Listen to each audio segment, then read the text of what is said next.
힘 상태 선생님과 함께하는 유치원 동영상이다. 네, 오늘도 시작입니다. 우리 지난 시간에 뭐 배웠어요? 지난 시간까지 우리 힘의 세계는 결과가 같으면 모두 같은 것이다 배웠죠?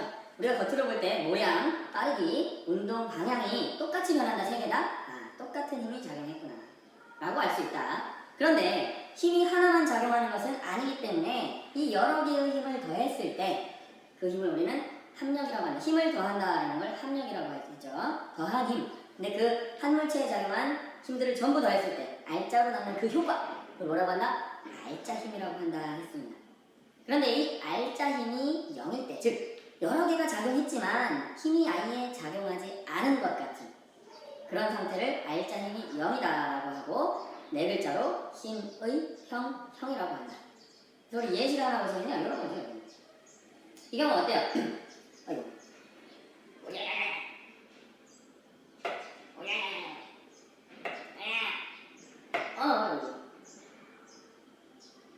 이야! 그렇죠? 자, 이 녀석은 지금 운동 상태가 변하지 않죠? 그 다음에 모양도 변하지 않습니다. 이른바 뭐야? 힘의 형형 상태다라는 거죠? 지금 얘한테 작용하는 힘을 보면요. 여기 지금 뭐냐면 얘가 자석입니다, 자석. 자석이 위로 잡아당기고 있어요. 밑에도 보이지 않지만 자석이 있어요. 아래로 살짝 잡아당기고 있어요. 이것만 있나요? 또 뭐가 있죠? 중력이 있습니다, 중력. 중력은 어디로? 지구 중심, 즉 아랫방향으로 작용하죠. 그러면 어떻게 됩니까? 얘를 보면 자기력 위, 아래, 위, 아래, 그 다음에 중력 아래. 근데 얘네들 효과 다 합치면 뭐예요? 결국 빵! 알짜 힘이 0이다 라는 얘기죠. 이런 게 바로 힘의 평형 상태입니다. 이렇게 특별한 것뿐만이 아니라 선생님 지금 보세요! 빨리! 서있죠? 모양 변해? 운동 상태 변해? 그 다음에 빠르기 변해? 안 변하죠? 그 말은 뭐야? 선생님한테 작용하는 힘이, 즉 알짜 힘이 얼마다? 0이다. 중력, 그 다음에 바닥에 선생님이 받치고 있죠? 안 그러면 슝 떨어집니다. 그지? 그럼 이런 상황 뭐예요? 알짜 힘이 0이구나. 힘의 평형 상태구나. 우리 주변의 모든 것들이 사실 굉장히 많은 것들이 힘의 평형 상태에 있습니다. 자, 보시고요. 그럼 이 힘들을 어떤 방식으로 더할 거냐 구체적으로 살펴볼게요. 그래서 오늘 두 가지 경우를 봅니다. 힘의 방향이 나란한 경우, 그 다음에 힘의 방향이 나란하지 않은 경우를 살펴보겠는데요. 그렇게 어렵진 않습니다. 차근차근 한번 볼게요. 먼저 힘의 방향이 나란한 경우를 볼 건데, 나란하다는 얘기가 뭐냐? 나란하다, 힘의 방향이 같다. 이렇게 같은 방향이면 어때? 나란하구나. 근데 하나 더 있습니다. 뭘까요? 그겁니다. 완전히 반대 방향, 즉 각도로 치면 얼마예요? 180도입니다. 힘의 방향이 같으면, 즉 0도면 어때요? 나란하다라고 얘기하고요. 또 완전히 180도 반대인 경우도 나란하다라고 얘기하는 거예요. 자, 나란하다는 건 뭐냐면 이렇게 평행한 겁니다. 네, 훔쳤어요. 조회해야 되는데. 자, 나란하다는 건 이걸 평행하다는 걸 뜻합니다. 그러니까 같거나 180도 반대이거나 이걸 의미한다. 기억해 두시고요. 예를 들어 같은 경우 하나의 힘이 5N으로 오른쪽으로 작용하고요. 또 하나는 오른쪽 같은 방향으로 3N이 작용합니다. 어때요, 느낌이? 이 두 힘의 효과를 더하면 뭐겠습니까?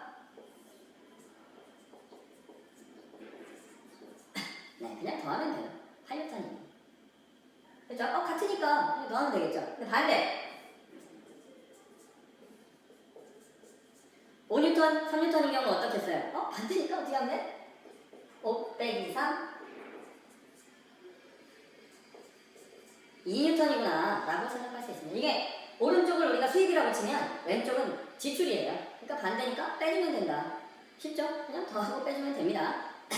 자, 그러면 이제 나란하지 않은 경우를 한번 살펴보겠습니다. 자, 우리 선생님이 광화문에서 다닐 때 선생님이랑 쌍둥이가 어떻게 했어요? 우리 건이를 반대 방향으로 밀었죠, 서로. 똑같은 크기로. 그럼 그게 힘의 평형을 이룬 상태다. 반대니까 수입 지출이 똑같아요. 그러니까 0 빼주면 된다 라는 얘기죠. 나란하지 않을 때는 어떻게 하냐?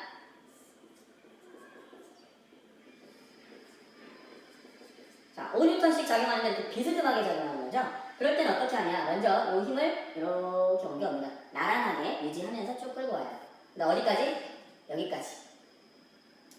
다른 힘의 머리 꼭대기까지 가져옵니다. 그 다음 이번엔 아래쪽으로 작용하는 힘 이렇게 옮겨옵니다. 어디까지? 다른 힘의 머리 꼭대기까지. 그러면 뭐가 그려져요? 나란하고 나란하니까 이런 도형을 뭐라 그래?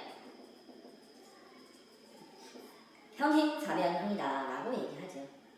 평행사변형을 만들어 주고요. 마지막에 어떻게 하면 됩니까?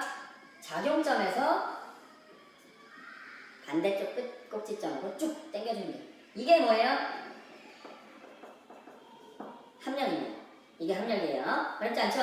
그냥 평행사변형 그리고 반대로 쭉 그게 뭐다? 합력이다 라는 거. 여기서 조금 더 생각해보면 5N씩인데 거의 반대 방향입니다. 그럼 어떻게 돼요? 평행사변을 그리면 이렇게 납작하게 되겠죠? 그럼 어떻게 돼요?